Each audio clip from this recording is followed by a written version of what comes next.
What if I told you that you're losing arguments? Not because you're wrong, but because you don't know the game being played against you. You know you're right. You've got the facts. However, somehow, they're winning. Your face gets hot. Your words get tangled. 5 minutes later, you think of the perfect thing you should have said. There's a reason this keeps happening, and it has nothing to do with being right. Here's the truth. Arguments aren't won by logic. They're lost by ego. Over the past 2 years, I've studied 10 methods that completely change how arguments work. Some are weak. Some are dangerous. However, one thing ties them all together, and most people never figure it out. By the end of this video, you'll know exactly which methods work, which ones fail, and the one truth that makes everything else click. Stay until the end. That's where everything changes. Method 1. The judo move. Imagine you're arguing with a coworker about a project deadline. They come at you hard. This timeline is impossible. You're being unrealistic. Most people push back harder. No, it's totally doable.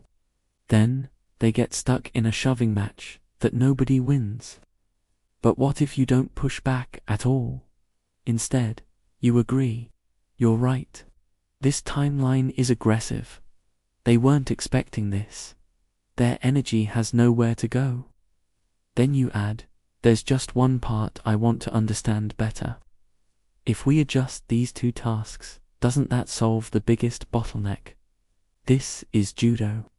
You use their force against them. When you admit they're right about something, it gives you the power to redirect where you need to go. People see disagreement as strength. However, real strength is controlling the fight.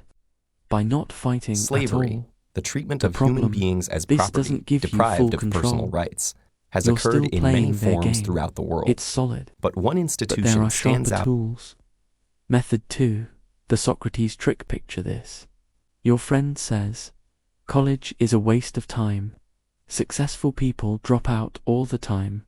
Instead of arguing, you ask, so, you're saying a degree guarantees nothing?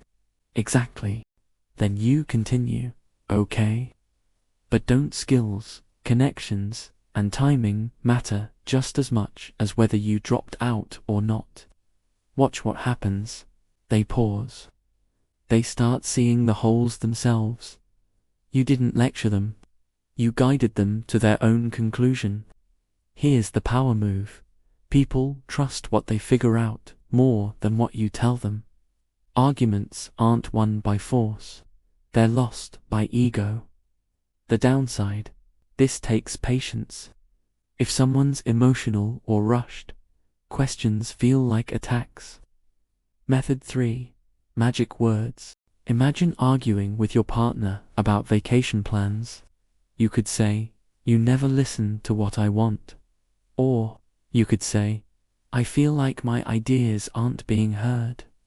One word changed. You gives I suddenly, you're not attacking. You're sharing. The deeper trick. Slip in phrases that bypass logic. Of course, we both want what's best here. Your brain hears of course and thinks, yeah, obviously. You just agreed without realizing it. Pair this with the right tone, calm, confident. People start nodding before they even know why. This is smooth. However, in a serious debate, you need more firepower. Method 4. The big ask. You're negotiating a raise with your boss. You want 15% more. Therefore, you ask for 30%. That's way too high. Okay, I understand. How about 15%? Suddenly, 15% sounds reasonable. They feel like they negotiated you down. You got exactly what you wanted.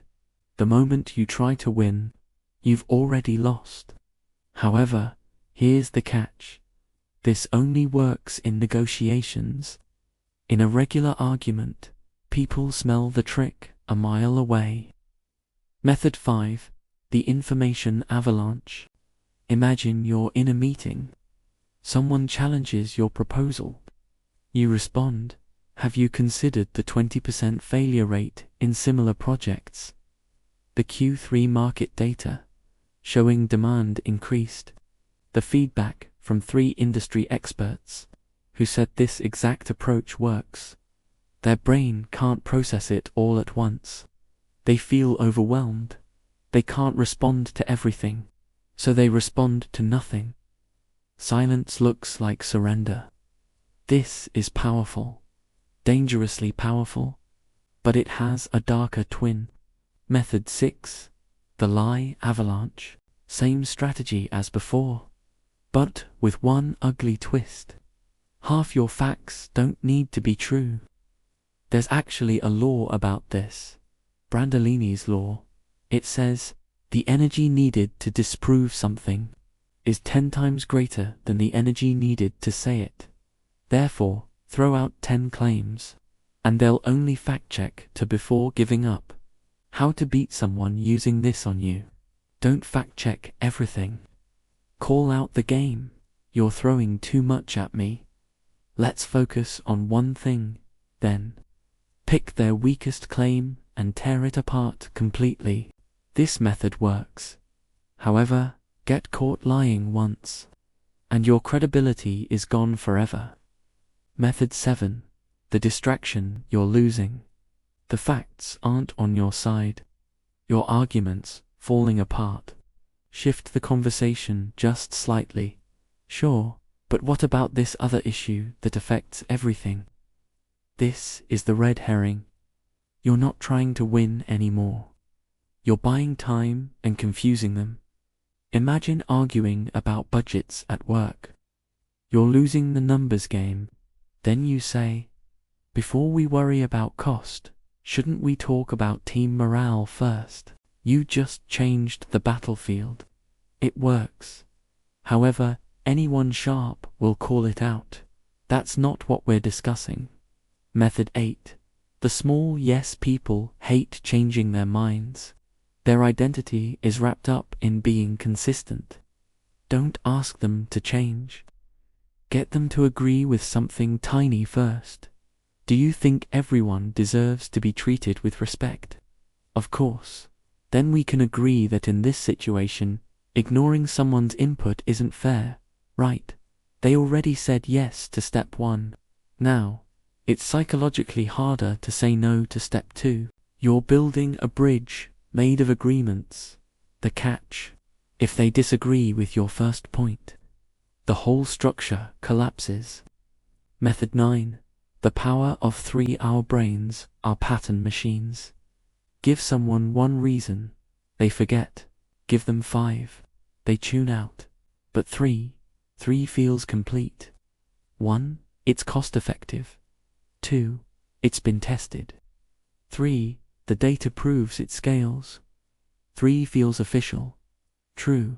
This is why every great speech, every product pitch, every inspiring message uses 3 points. Politicians know it. Marketers know it. Now you know it. Method 10. The instant comeback. Someone takes a shot at you.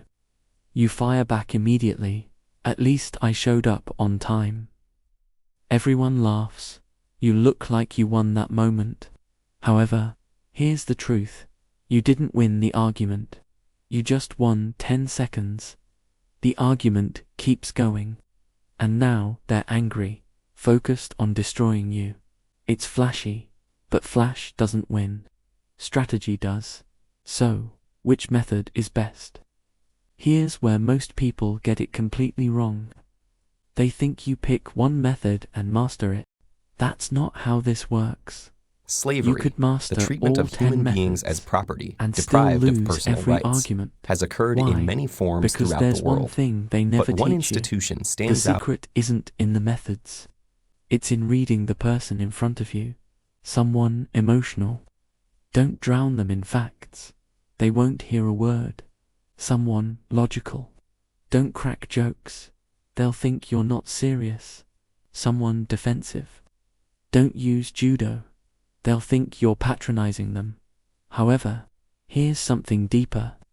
something under all of this.